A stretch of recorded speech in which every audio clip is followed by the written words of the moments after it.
Hello, all my little friends. Hope you are all eagerly waiting for a good story again. So, this is Ravi Kishore, and I am back with a good story again from Mahabharat.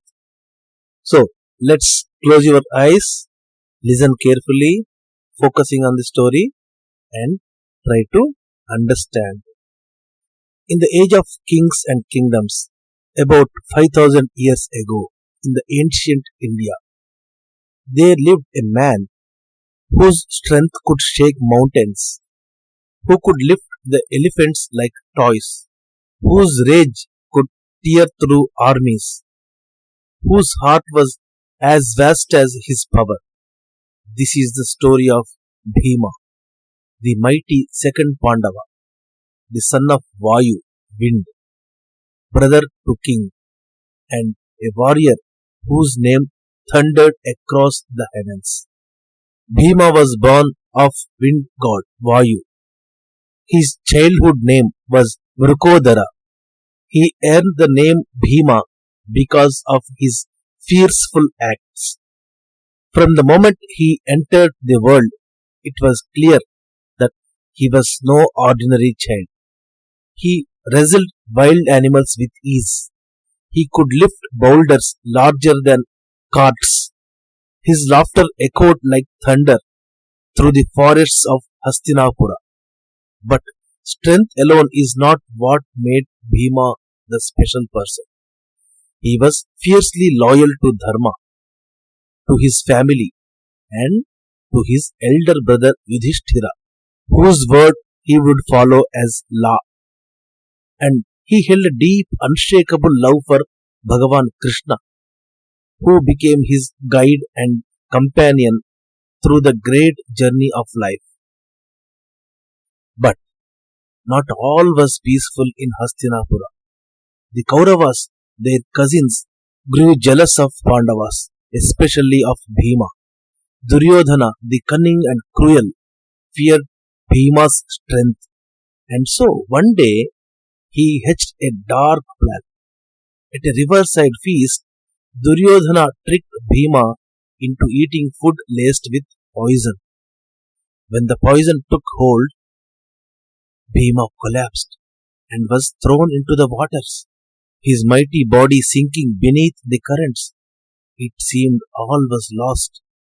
But Bhima's story was not meant to end there. He sank and sank and sank, and until he reached the mysterious Nagaloka, the serpent's world. There, the Nagas, children of serpent king Vasuki, recognized the son of Vayu.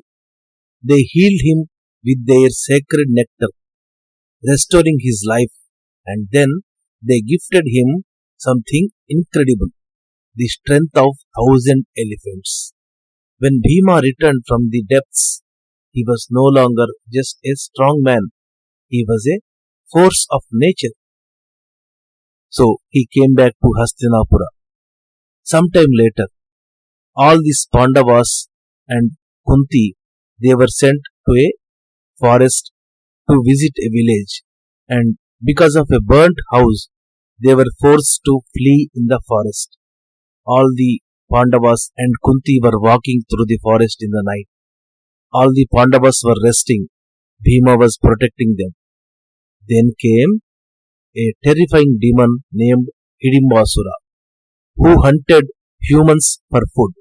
But Bhima did not flinch. With his bare hands, he fought the demon. The trees shook, the earth cracked, and in a thunderous blow, Hidimbasura was slain. From that forest, a new bond was born. Hidimbi, the demon's sister, had seen Bhima's strength, but also seen his kindness. She fell in love, and from their union was born the mighty Ghatotkacha, a son with power of magic and might, destined to aid Pandavas in the war to come.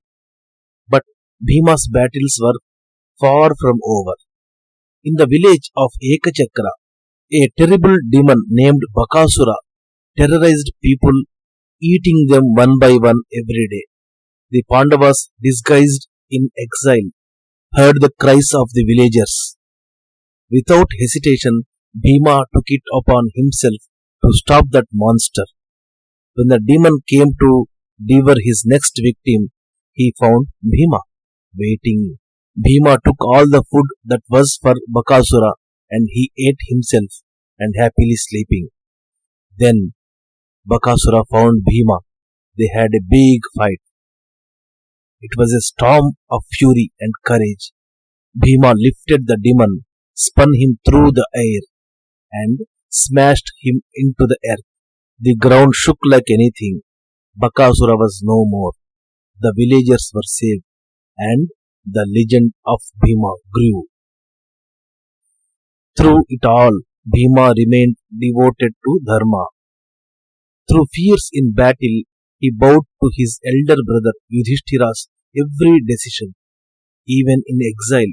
When anger burned in his chest, revenge whispered in his ear, Bhima waited for the right moment, waited for justice, not for vengeance. And when the call of war came, Kurukshetra, the great battle that would decide the fate of Bharat, Bhima rose like a mountain from slumber. With his mighty Gada or mace in his hand, he charged into the battlefield like a powerful wind of steel and fire.